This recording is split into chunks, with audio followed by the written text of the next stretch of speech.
जब नहा कर आई तो सोची कि अरे मेरा वस्त्र कहाँ गया, हमारा कपड़ा कहाँ गया, हम कैसे कपड़े पहने। वो भगवान ऊपर से चिल्ला रहे, अगर लेना है तो मेरे पास आ जाओ, देखो तुम लोग के कपड़े मेरे पास हैं। कहा कि अरे कन्हैया तू ये कैसा मजाक करता है, भला ये शोभा देता है कि तू एक राजा का बेटा है, इस वृंदावन का स्वामी है। ये वृंदावन के जितने ब्रजवासी हैं हम लोग हैं, हम लोग तुझे अपने प्राण से भी प्यारा मानते हैं, प्राणों से भी अधिक प्यार करते हैं, और तू ऐसा करता है। भगवान ने कहा कि मेरी गलती नहीं है, तुम लोग की गलती है, तुम लोग ऐसे नहा रही हो, अगर लेना है तो खुद आओ, हम नहीं आएंगे। आज गोपियां खुद बाहर निकली और अपने अपने वस्त्र को ली। भगवान ने संकेत किया कि कोई भी व्यक्ति को इस तरह स्नान नहीं करना चाहिए, स्त्री हो या पुरुष हो। अगर आप अकेले में भी हो, नहा रहे हो और कोई नहीं देख रहा है, इसका मतलब ये नहीं कि हम नहा रहे हैं और हमारे पास कोई है नहीं तो हमें कोई देख नहीं रहा है। देख रहा है कौन? भगवान देख रहे हैं, इस जल के देवता वरुण जी देख रहे हैं। पाप लगता है, ऐसे स्नान नहीं करना चाहिए। और फिर भगवान ने ये लीला करके अब शरद पूर्णिमा की रात्रि आई। एक बार प्रेम से बोलिए श्री राधे गोविंद सरकार की जय। जय श्री राधे श्याम। अब भगवान जो है यहाँ श्री सुखदेव जी रासलीला की कथा श्रवण कराते हैं कि भगवाना पिता रात्रि शरदोत्फुल्ल मल्लिका कि वीक्षयरन्तु मनश्चक्रे योगमायामुपाश्रिता। कहा कि शरद पूर्णिमा की रात्रि थी, भगवान अपनी बांसुरी को बजाए, और जैसे ही बांसुरी को बजाए महाराज, और वहां देखिए क्या हुआ कि गोपियां जो थी वो एक गोपी अपने पति को भोजन दे रही थी। पति ने मांगा कि मुझे शक्कर चाहिए, लेकिन वो शक्कर के जगह पे नमक ला दी। इतनी बेसुध हो गई थी। भगवान ने जब बांसुरी बजाई तो भगवान ने सबके गोपियों के मन को, चित्त को चुरा लिया था, अपनी तरफ खींच लिया था। और एक गोपी अपने बच्चे को दूध पिला रही थी, बच्चे को छोड़ दिया जमीन पर, और एक गोपी अपने एक आंखों में काजल लगा रही थी। तब तक क्या किया कि एक आंख में काजल लगा ही रही थी, तब तक काजल को लिया और एक आंख में लगाना भी भूल गई और सारे अपने मुंह पे पोत लिया। गोपियों ने कहा, सारी गोपियों ने कहा कि अरे तू भगवान के पास इस हालत में जाएगी। उसने कहा कि समाज में एक अलग प्रकार का होना चाहिए, लोग एक जैसे हो, लेकिन एक व्यक्ति कुछ अलग हो तो लोगों की दृष्टि उसी के ऊपर रहती है। क्यों? अगर मान लीजिए कोई बहुत ही व्यक्ति आ जाए, पूरा काला ही व्यक्ति आ जाए, लेकिन उसमें एक गोरा घुस जाए तो लोगों की दृष्टि उसी के ऊपर रहती है। उसी प्रकार आज वो गोपी जो है उस काजल को अपने मुंह में पोत लिया, पूरा काला कर लिया अपना चेहरा। गोपियों ने कहा कि अरे तुम ये कैसी लग रही है? उस गोपी ने यही जवाब दिया, इतना सुंदर जवाब दिया कि तुम सब तो एक जैसी हो, लेकिन भगवान की नजर तो मेरे ही ऊपर रहेगी, वो मुझे ही अधिक पसंद करेंगे। आज सारी गोपियां गई भगवान के पास, भगवान ने उनका स्वागत किया कि स्वागतम वो महाभागा प्रियकीं कर्मारि वह कि ब्रजस्या नाम्यं कच्चित् भृतागमन कारणम्। कहा कि अरे गोपियों, ब्रजस्या नाम्यं कच्चित् भृतागमन कारणम्, किस कारण से आई हो तुम लोग यहाँ इतनी रात्रि को? अपने अपने पति को, अपने अपने घर परिवार को छोड़कर आई हो, ये बहुत गलत बात है। ये रात्रि के समय स्त्रियों को बाहर नहीं निकलना चाहिए। गोपियों ने कहा कि आप ही तो हमें बुलाए हैं बांसुरी बजाकर, अपने बांसुरी पर तान छेड़े, आपने ही तो हमें बुलाया है। आज गोपियां भगवान को छोड़कर जाना नहीं चाहती, लेकिन भगवान उनकी परीक्षा ले रहे कि तुम लोग जाओ जाओ, लेकिन भगवान से गोपियां कहती है कि हम नहीं जाएंगे। आज भगवान ने गोपियों के साथ रास क्रीड़ा करते हैं, लेकिन गोपियों को अभिमान आ गया कि हम इतने सुंदर हैं कि हमारे जैसा कोई है ही नहीं। भगवान हमसे इतना प्रेम करते हैं, भगवान उनको छोड़कर चले गए जब अभिमान आया तो। और आज सारी गोपियां ढूंढ रही हैं, ढूंढते ढूंढते यमुना तट पर गई और वही सुंदर गीत गाई। गोपी गीत कहते हैं जिसको कि जयति तेधिकम कि जन्मना ब्रजहा किस्रयत इंदिरा सस्वदत रही कि दैत दृश्यता दीक्षुतावकाश त्वयि दासवास त्वां विचिन्वते।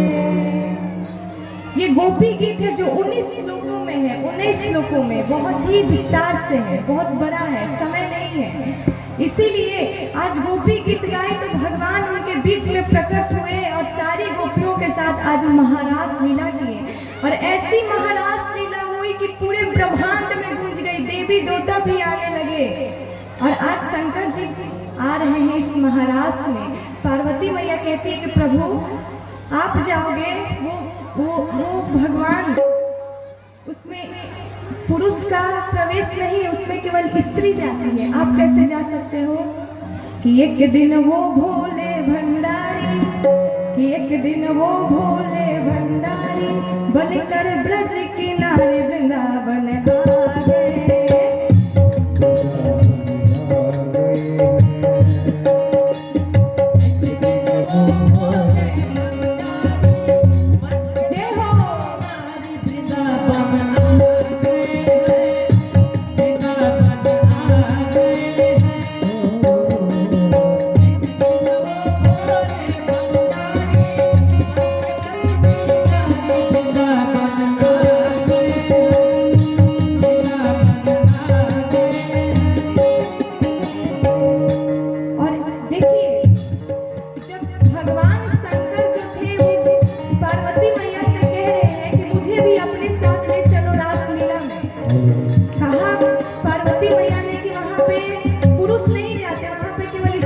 नहीं जा सकती, आप नहीं जाओ।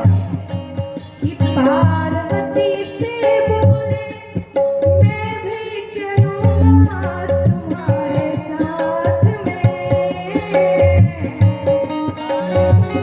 से बोले मैं भी चलूंगा तुम्हारे साथ में। राधा संग श्याम नाचे मैं भी नचूंगा तेरे संग में, श्याम नाचे मैं भी नचूंगा तेरे साथ में। और क्या कहा कि रास रचेगा ब्रज में भारी, रास रचेगा ब्रज में भारी, मानो बात हमारी वृंदावन आ गए, वृंदावन आ गए। एक दिन वो भोले भंडारी बनके ब्रज किनारे वृंदावन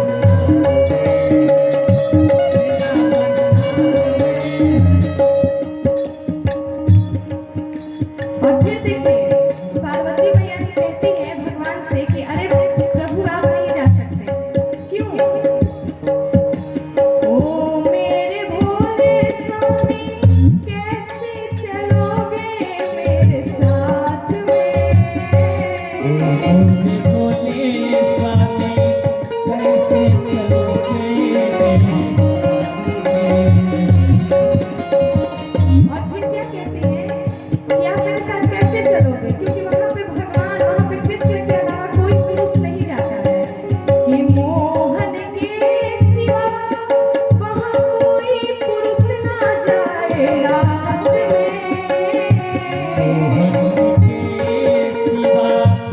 कोई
पहन के साड़ी बना के जूड़ा, पहन के साड़ी चाल चले मतवाले वृंदावन आ गए।